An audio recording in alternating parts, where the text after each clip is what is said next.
Eu vou pedir-vos que abram, por favor, no Salmo 51. Pode parecer que não tem nada a ver com oração. E vou pedir que sigam comigo aqui o versículo 10, que diz assim: Cria em mim, ó Deus, um coração puro e renova em mim um espírito reto. Gostava que vocês retessem este versículo e pedia que baixássemos as nossas cabeças. Estás a ouvir? Ok. Não me estão a ouvir? Ok. Pedia que baixassem as vossas cabeças para fazermos uma oração. Paizinho amado, nós te agradecemos pela tua presença nas nossas vidas. Nós te agradecemos por quem tu és.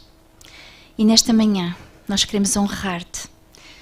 E nós te pedimos que o teu Espírito Santo possa trabalhar nos nossos corações. Cria em nós, Senhor, um coração puro. Renova em nós, Senhor, um espírito reto. Nós te pedimos que os nossos corações possam ser alinhados com a tua palavra e que tudo aquilo que seja falado possa ser trabalhado pelo teu Espírito Santo em cada uma das nossas vidas. Obrigada, Senhor. Amém. Então, nós vamos abrir a Bíblia em Lucas 11.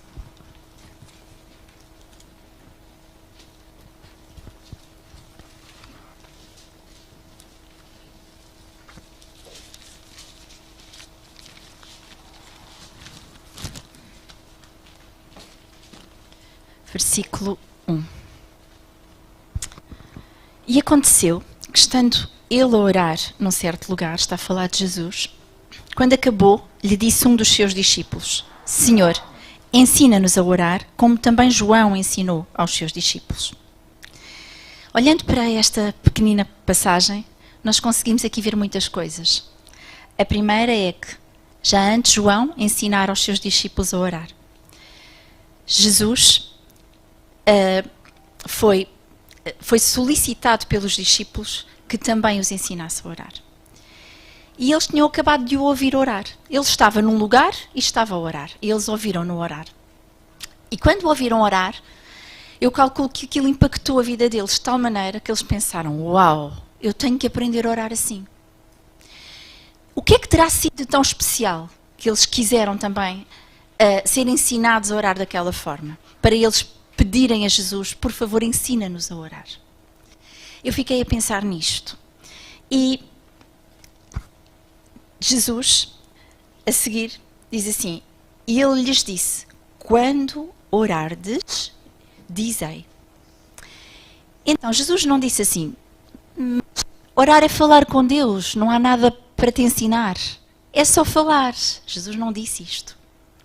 Jesus não disse assim: orar é 1 hora por dia. Jesus não lhe deu uma medida de oração. Tu tens que orar 1 hora por dia, tens que orar 2 horas por dia, tens que orar meia hora. Jesus não lhes deu uma medida de oração. E Jesus começou por dizer: quando orardes. O que quer dizer que ele partiu do pressuposto que eles iam orar. Ele não disse: se tu orardes. Não. Se vós orardes, não. Ele disse: quando orardes. Portanto, era suposto orarem. Porquê? Jesus orava. E eles eram seguidores de Jesus. Nós hoje, quem é que está aqui que se considera um seguidor de Jesus? Então também é para nós. Jesus está a responder-nos a nós também. Quando nós dizemos: Senhor, como é que eu oro? Jesus não está a dizer-nos: ora 1 hora por dia, ora meia hora por dia. Não. Quando orardes. E vamos ver o que é que ele nos vai dizer. Quando orardes significa é para orar. É para orar porque o próprio Jesus, enquanto homem aqui na terra, ele precisou de orar. Precisou? Sim. Jesus tinha as necessidades que nós temos. Ele comia, ele dormia, ele fazia todas essas coisas. E ele precisava de orar enquanto homem. Ok? Então é suposto nós orarmos. E porquê? Para que orar? A oração é a respiração do cristão. Isto parece assim um clichê, não é? Mas a verdade é que se nós pararmos de respirar, o que é que nos acontece? E se nós pararmos de orar, vamos nos afastar da presença de Deus. E isso para nós é morrer. Para um cristão, isso é morrer. E Jesus restabeleceu a nossa relação com o Pai. Certo? Mas é preciso que nós nos relacionemos com Ele. E a oração é a relação. Nós fomos criados para a relação. Para a relação com Deus e para a relação com os outros. E se vocês depois lerem em casa, que eu não vou ler, o que Jesus ensina a seguir, tanto aqui em Lucas 11, a partir do versículo 2, quando ele diz, dizei, Pai, santificado seja o teu nome, que no fundo isto é um resumo da oração do Pai Nosso, aquela oração modelo que está em Mateus 6. Se vocês lerem em casa, vocês vão perceber que esta oração, ela tem um foco. E o foco é na atitude. E eu hoje quero exortar a que nós estejamos alertas para a atitude com que nós oramos. Não apenas percebamos que Jesus não disse orardes, mas sim quando, que é suposto orarmos, mas que precisamos estar alertas para a nossa atitude na oração. E o foco que ele coloca aqui na atitude tem a ver com a nossa relação com ele, mas também tem a ver com a nossa relação com os outros. E as coisas estão interligadas. Não é à toa que há 2 grandes mandamentos. Amarás o Senhor teu Deus acima de todas as coisas e amarás o teu próximo como a ti próprio. Tem a ver com a relação com Deus e a relação com os outros. Então vamos a Mateus 6.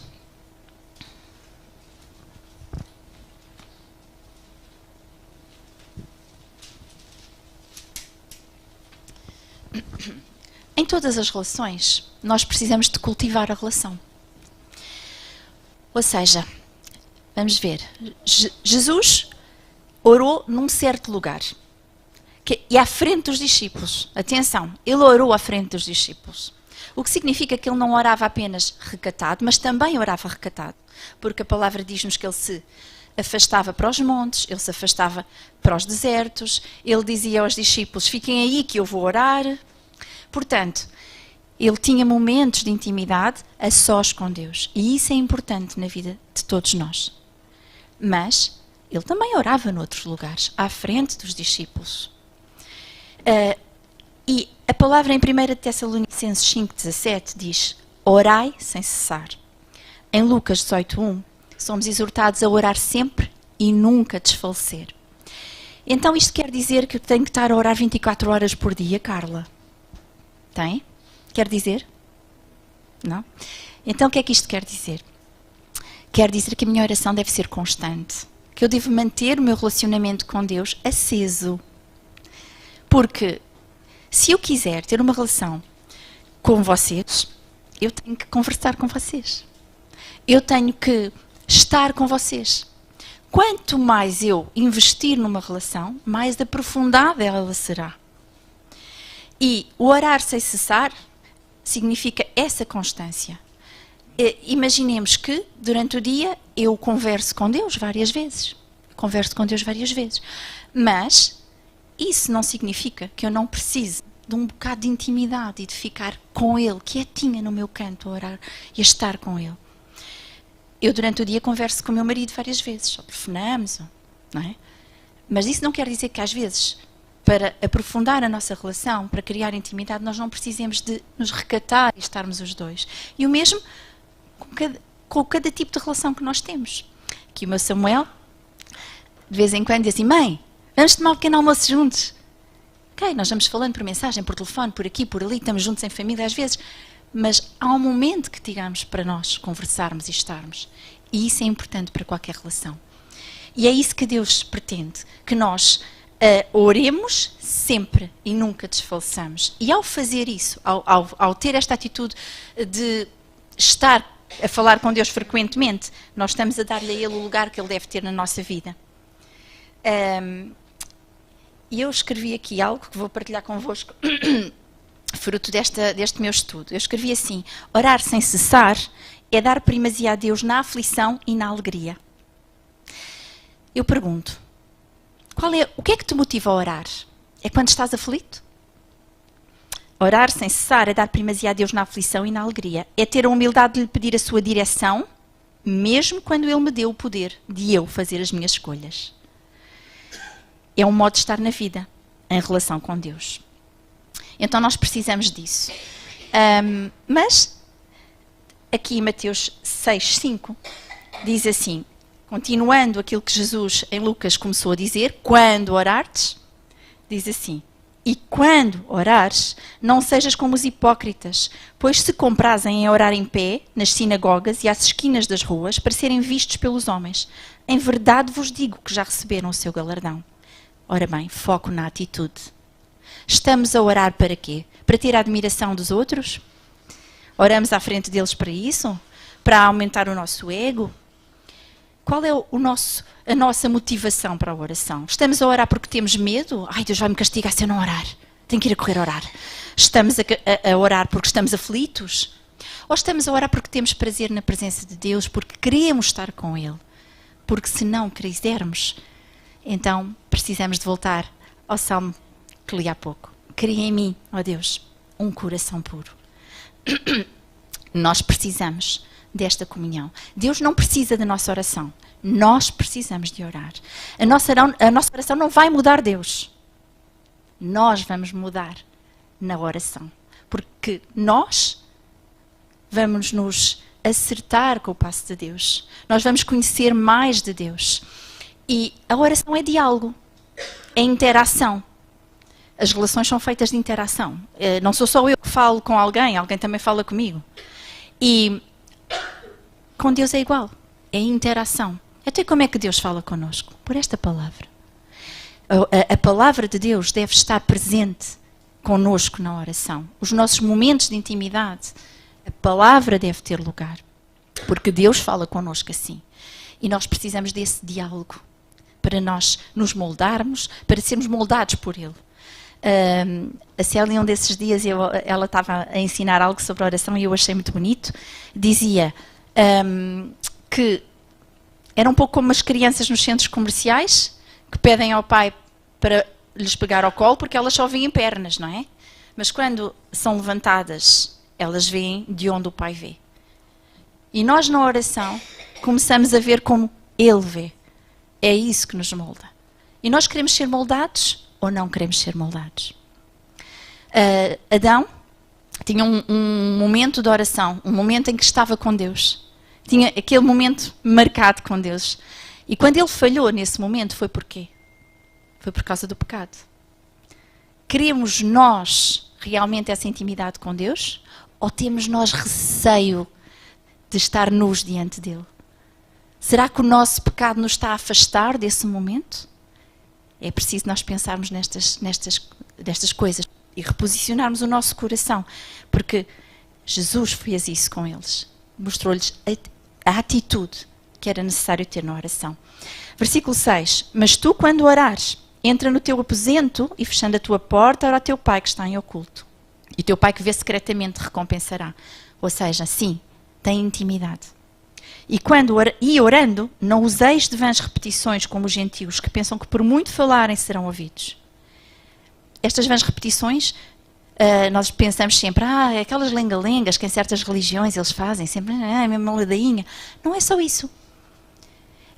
A oração precisa de ser genuína, precisa de ser sincera.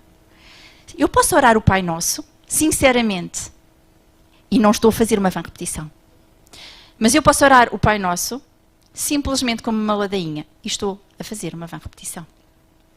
Porque é preciso ter a atitude da sinceridade. É preciso sermos sinceros na oração. Eu vi em tempos um filme que gostei muito, O Bruço Todo-Poderoso. Não sei se já alguém aqui viu. Se não viram, eu aconselho. E entre os vários ensinos que este filme nos traz, que eu acho que é bastante rico, há uma parte em que o ator quer orar e começa a fazer lenga-lengas, a orar coisas que ele acha que talvez Deus atenda assim. E nada acontece. E quando é que a oração dele chega a Deus? Quando ele derrama o coração, quando ele é completamente sincero, quando ele chora diante de Deus, quando ele simplesmente é ele, de coração aberto. E é isso que Deus espera de nós. É esse tipo de atitude.